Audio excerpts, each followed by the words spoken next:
बरसात की वह रात जैसे पूरे शहर पर किसी अभिशाप की तरह उतर आई थी। बिजली बार बार चमक रही थी और हर चमक के बाद स्कूल की पुरानी इमारत कुछ पल के लिए ऐसे दिखाई देती जैसे कोई विशाल मृत शरीर अंधेरे में खड़ा हो। शहर का सबसे पुराना स्कूल, सेंट जेवियर स्कूल, रात के 9:30 बजे लगभग खाली हो चुका था।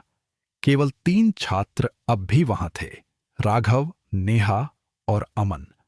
उन्हें अगले दिन साइंस प्रोजेक्ट जमा करना था, इसलिए वे स्कूल की तीसरी मंजिल पर बने पुराने लाइब्रेरी रूम में रुके हुए थे।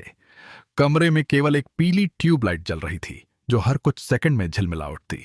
यार, मुझे अच्छा नहीं लग रहा, नेहा ने धीरे से कहा। अमन हंसा। डरपोक कहीं की, बस बारिश है। लेकिन राघव चुप था। उसे बार बार ऐसा लग रहा था जैसे कमरे के बाहर कोई धीरे धीरे चल रहा हो। थक थक थक, जूते घसीटने जैसी आवाज। राघव ने दरवाजे की तरफ देखा। बाहर लंबा अंधेरा गलियारा था, वहां कोई नहीं था। फिर भी आवाज रुक नहीं रही थी। तुम लोगों ने सुना? उसने फुसफुसाकर पूछा। अमन ने ध्यान लगाया। कुछ पल बाद वही आवाज फिर आई। थक थक, इस बार बिल्कुल पास से। तीनों के चेहरे उतर गए।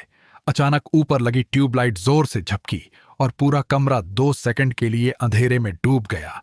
जब रोशनी वापस आई, कमरे के कोने में रखी एक कुर्सी अपने आप हिल रही थी।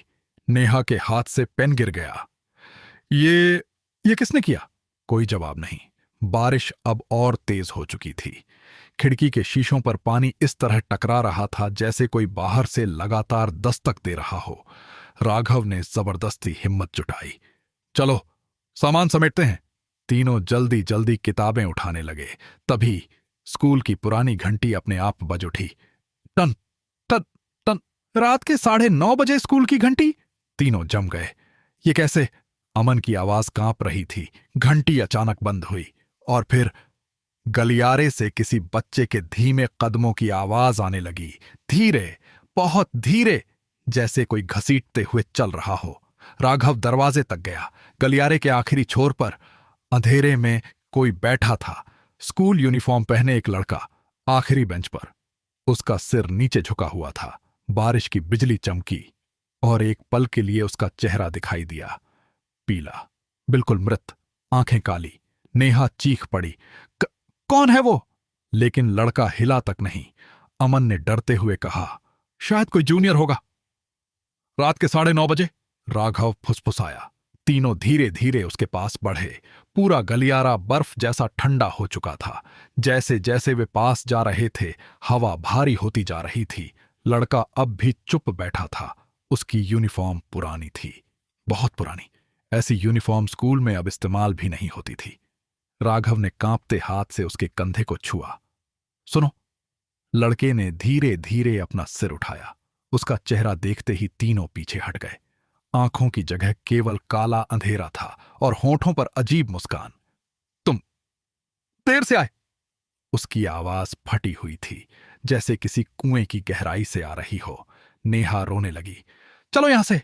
वे भागने लगे, लेकिन गलियारा खत्म ही नहीं हो रहा था। वे दौड़ते रहे, लेकिन आखिरी बेंच हर बार फिर सामने आ जाती और वही लड़का वहां बैठा दिखाई देता, हर बार थोड़ा और पास। अब उसकी गर्दन टेढ़ी हो चुकी थी, चेहरे पर मुस्कान और चौड़ी। अमन हाँफने लगा। ये क्या हो रहा है? तभी दीवार पर लगी पुरानी क्लास फोटो पर राघव की नजर गई। उसने कांपते हाथों से टॉर्च उस फोटो पर डाली। फोटो के नीचे लिखा था, बैच ऑफ 2016, और सबसे पीछे आखिरी बेंच पर वही लड़का बैठा था। नाम लिखा था, आर्यन मेहरा, मिसिंग। नेहा की सांस रुक गई। मिसिंग? राघव को अचानक याद आया। 10 साल पहले इसी स्कूल का एक लड़का अचानक गायब हो गया था। कभी नहीं मिला।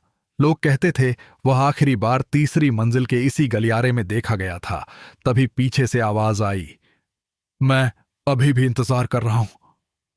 तीनों धीरे धीरे पीछे मुड़े। लड़का अब उनके बिल्कुल पीछे खड़ा था। उसके पैर जमीन को छू नहीं रहे थे। चेहरा सड़ा हुआ, आंखों से काला पानी बह रहा था और उसके हाथ में एक पुरानी कॉपी थी।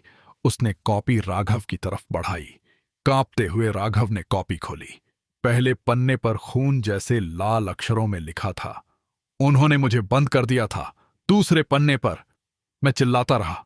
तीसरे पर लेकिन किसी ने दरवाजा नहीं खोला। अचानक पूरी बिल्डिंग में बच्चों के रोने की आवाज गूंजने लगी, दीवारों से, छत से, हर तरफ से।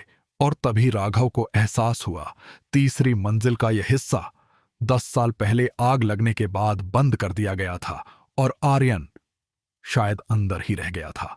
लड़का धीरे धीरे मुस्कुराया, उसका जबड़ा असामान्य तरीके से खुलने लगा। अब तुम लोग रुकोगे ना? ट्यूबलाइट फटी, पूरा गलियारा अंधेरे में डूब गया और उस रात के बाद तीनों छात्रों को फिर कभी किसी ने नहीं देखा।